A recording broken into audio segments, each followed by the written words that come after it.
कुशलगढ़ में कांग्रेस की 6 जनवरी को धरना प्रदर्शन को लेकर संपन्न हुई बैठक। कुशलगढ़ के खड़िया हाउस में शुक्रवार दोपहर 2 बजे बांसवाड़ा संभाग को हटाने के विरोध में कांग्रेस कार्यकर्ताओं की बैठक संपन्न हुई। वक्ताओं ने बैठक में बताया कि कांग्रेस द्वारा बांसवाड़ा संभाग खत्म करने पर विरोध प्रदर्शन किया जा रहा है। इसके चलते 6 जनवरी को जिला स्तर पर आंदोलन किया जाएगा। गहलोत सरकार ने आदिवासी बहुल क्षेत्र को संभाग स्तरीय सुविधाएं उपलब्ध कराने के लिए संभाग बनाया था, मगर भाजपा सरकार ने संभाग का दर्जा खत्म कर दिया है। इसके विरोध में 6 जनवरी को जिला मुख्यालय पर विशाल विरोध प्रदर्शन किया जाएगा।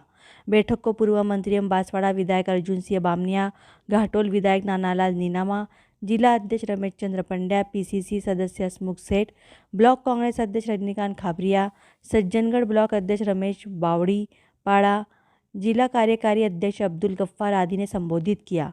बैठक में सज्जनगढ़ उप प्रधान मांगीलाल नायक, सरपंच संघ अध्यक्ष कैलाश चंद्र, डॉक्टर सैयद अनवर अली, लक्ष्मण डामा, नटवरलाल लबाना, विजय कटारा, शहजाद अली, सुरेश चंद्र गादिया, योगपाल सिंह सहित बड़ी संख्या में कांग्रेस के सरपंच, जिला परिषद सदस्य और कार्यकर्ता उपस्थित थे। पार्टी के सभी पार्टी एक समान है, पर बीजेपी वाले आएंगे नहीं, क्योंकि इनको तो झूठ बोलना और झट बोलना, काम कुछ करना नहीं और काम नहीं करना। और जो काम था, आज संभाग बना हमारे टीएसपी क्षेत्र के लिए। आज हमारा कुशलगढ़ विधानसभा इधर तो गुजरात, पता नहीं हमारी तो जिंदगी निकल जाएगी, पर आने वाली पीढ़ियों के लिए क्या होगा। इसलिए हमको सभी को उसकी लड़ाई कहाँ तक हमको लड़नी पड़ेगी। जैसे हमारे नेता वरिष्ठ आएंगे, प्रदेश अध्यक्ष जी भी आ रहे हैं, निर्देश दे उस तरह से हमको गाड़ियां करनी पड़े। वो हम सब अगर देखें तो आज संभाग उदयपुर वापस कर दिया और उदयपुर संभाग कर दिया है। तो आप ये सोचो कि छोटी संभाग के किसी व्यक्ति को उदयपुर जाना है तो मेरे हिसाब से 250 किलोमीटर की दूरी तय करें।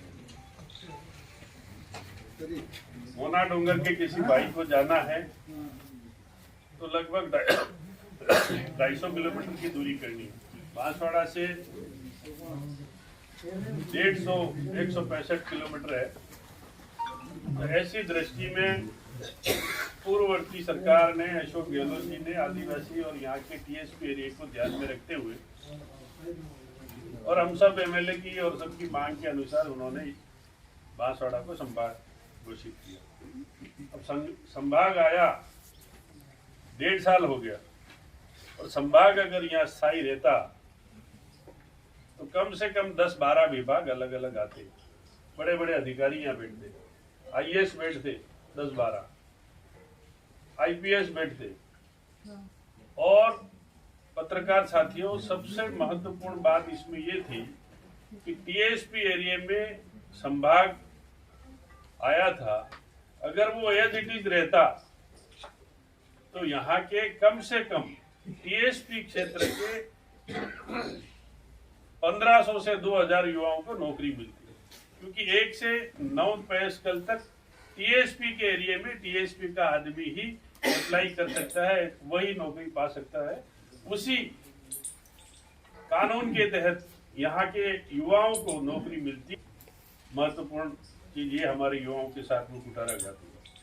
दूसरी चीज, आर्थिक दृष्टि से हम हर विभाग में कोई छोटा मोटा काम होता तो बाहर जाना पड़ता है। आज एक आदमी उदयपुर जाके आता है तो नहीं करते 2000 की खर्चा मान के चलो, तो 500 रुपए में बांसवाड़ा जाके आ जाता। कल बांसवाड़ा को सम्मान दिया था अशोक गहलोत ने, यहाँ के गरीब जनता का उन्होंने ख्याल रखा था। मगर चूंकि ये कांग्रेस की सरकार ने किया है, इसलिए भारतीय जनता पार्टी को ये लगा कि अब इसको समाप्त करके ये कोई पगड़ी नहीं बन पा रहे। इनकी पगड़ी झुकी है जनता के सामने। इनको एहसास कब होगा ये नहीं कह सकते, मगर इनको होता भी नहीं है। बेशर्मी की हद होती है। हम आज भी जानते हैं, वो तो सब जानते हैं। आप देखो, मेरे साहिबा सही कह रही थी, हमको तो बिना किसी वजह के जन आंदोलन चला देना चाहिए था। उसी दिन से राजस्थान के कई जगह पे पूरे के पूरे जिले बंद है, जाम कर दिया। कैसे संभाग और जिला खत्म कर सकते हो आप? सुविधा देती है ना सरकार। तो अशोक गहलोत साहब की सरकार ने सुविधाएं दी और भारतीय जनता पार्टी की सरकार उस सुविधा को खत्म करती। ये आम आदमी का मुद्दा है, ये सिर्फ कांग्रेस पार्टी का मुद्दा नहीं है। लेकिन जब सब सोए तो हम तो और इनकी ईंट से ईंट बजा देंगे। संभाग का दर्जा वापस लेकर ही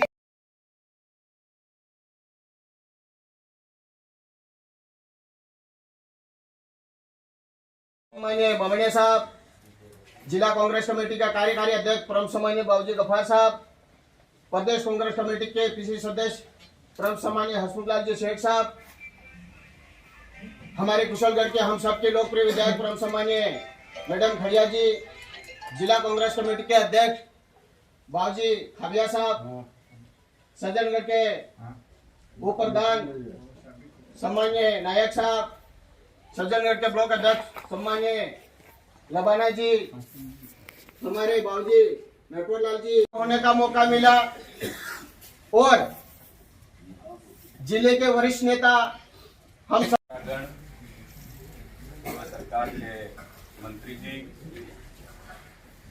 अध्यक्ष महोदय जी, सभी का नाम ना लेकर समय के अभाव को देखते हुए लग चुका होगा।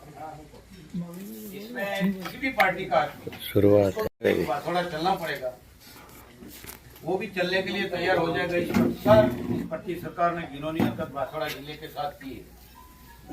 21 महीनों से अपने कार्यकर्ताओं को लेकर बांसवाड़ा पहुंचना है और कार्यक्रम को सफल बनाना। इसीलिए अपने वरिष्ठ नेता अपने बीच में आए हैं कि अपने को अधिक से अधिक संख्या में अभी यह चोट किसी कांग्रेस कार्यकर्ता के ऊपर नहीं है, यह चोट कोई बीजेपी के कार्यकर्ता पर केवल नहीं है, यह चोट किसी बीटीपी के कार्यकर्ता पर नहीं है, यह यहाँ बांसवाड़ा जिले के अंदर रहने वाले हर नागरिक के ऊपर चोट है। आज ऐसी स्थिति के अंदर सभी को एक साथ एकत्रित होना चाहिए। मैं कहता हूँ कि अगर बीजेपी का भी कार्यकर्ता है, बीटीपी का भी कार्यकर्ता है, सबको झंडा लेकर खड़ा होना चाहिए और इसका विरोध करना चाहिए और वापस यहाँ पर संवाद कायम करवाना चाहिए। तो ये एक व्यक्ति की सुविधा के लिए, किसी पार्टी की सुविधा के लिए नहीं है। अगर बीजेपी ने, सरकार ने निर्णय लिया है तो भी यह गलत है बांसवाड़ा के लिए, तो बीजेपी के कार्यकर्ता को विरोध करना चाहिए। हम ये वक्त पर कहना चाहते हैं। इस कार्यक्रम के अंदर अभी हमारे वरिष्ठ नेता सब कुछ बताया। बांसवाड़ा को सम्मान दिया था अशोक गहलोत ने, यहाँ के गरीब जनता का उन्होंने ख्याल रखा था। मगर चूंकि ये कांग्रेस की सरकार ने किया है, इसलिए भारतीय जनता पार्टी को ये लगा कि अब इसको समाप्त करके ये कोई पगड़ी नहीं बन पा रहे। इनकी पगड़ी झुकी है जनता के सामने। इनको एहसास कब होगा ये नहीं कह सकते, मगर इनको होता भी नहीं है। बेशर्मी की हद होती है। हम आज भी जानते हैं, वो तो सब जानते हैं। आप देखो, मेरे साहिबा सही कह रही थी, हमको तो बिना किसी वजह के जन आंदोलन चला देना चाहिए था। उसी दिन से राजस्थान के कई जगह पे पूरे के पूरे जिले बंद है, जाम कर दिया। कैसे संभाग और जिला खत्म कर सकते हो आप? सुविधा देती है ना सरकार। तो अशोक गहलोत साहब की सरकार ने सुविधाएं दी और भारतीय जनता पार्टी की सरकार उस सुविधा को खत्म करती। ये आम आदमी का मुद्दा है, ये सिर्फ कांग्रेस पार्टी का मुद्दा नहीं है। लेकिन जब सब सोए तो हम तो